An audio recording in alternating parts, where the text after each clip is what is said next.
ഇനി ആരോഗ്യമുള്ള പല്ലുകൾക്കായി doctor ദിനക്സ് family dental clinic തന്നെ ചൂസ് ചെയ്യും. കൂടുതൽ വിവരങ്ങൾക്കായി contact 6238355070. Thiruvithamkoor Devaswom board platinum jubilee ആഘോഷങ്ങളുടെ ഭാഗമായി സെമിനാർ സംഘടിപ്പിച്ചു.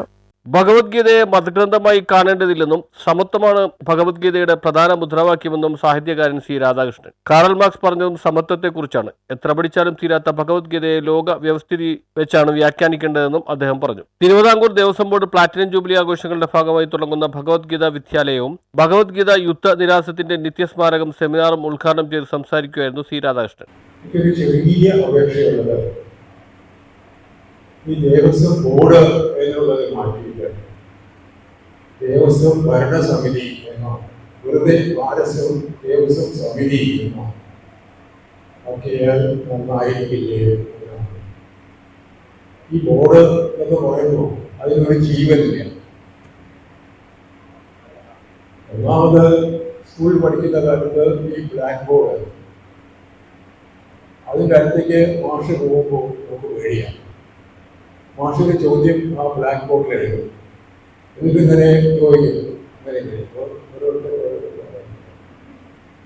ഈ ഓരോ ചോദ്യത്തിനും ഓരോ അടി ഉറപ്പാണ് എന്ന കാര്യം.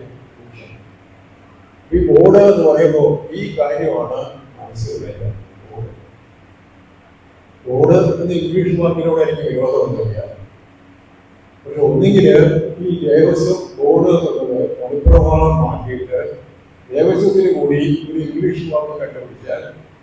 ഡോക്ടർ സുധീർ കടങ്ങൂർ വ്യാഖ്യാനിച്ച് ദേവസ്വം ബോർഡ് പുറത്തിറക്കിയ ഭഗവത്ഗീത ഭാഷ്യം സൗവർണികാമൃതം പുസ്തകവും സി രാധാകൃഷ്ണൻ പ്രകാശിപ്പിച്ചു. കവി പ്രൊഫസർ വി മധുസൂദനൻ നായർ മുഖ്യാതിഥിയായി. ആലുവ ബാലഭദ്ര ഓഡിറ്റോറിയത്തിൽ നടന്ന പരിപാടിയിൽ Thiruvithamkoor Devaswom board president advocate P S Prasanth അധ്യക്ഷനായി. ബോർഡ് അംഗം അഡ്വക്കേറ്റ് യാജ്കുമാർ, Thalayolaparambu DB college principal doctor R Anitha, സാംസ്കാരിക പുരാവസ്തു വകുപ്പ് director P Dileep Kumar, N Sreedharan Sharma, Sujatha Udayan, R Hariraj, SR Rajeev, Bibu Peerappancode എന്നിവർ സംസാരിച്ചു. News bureau, Aluva.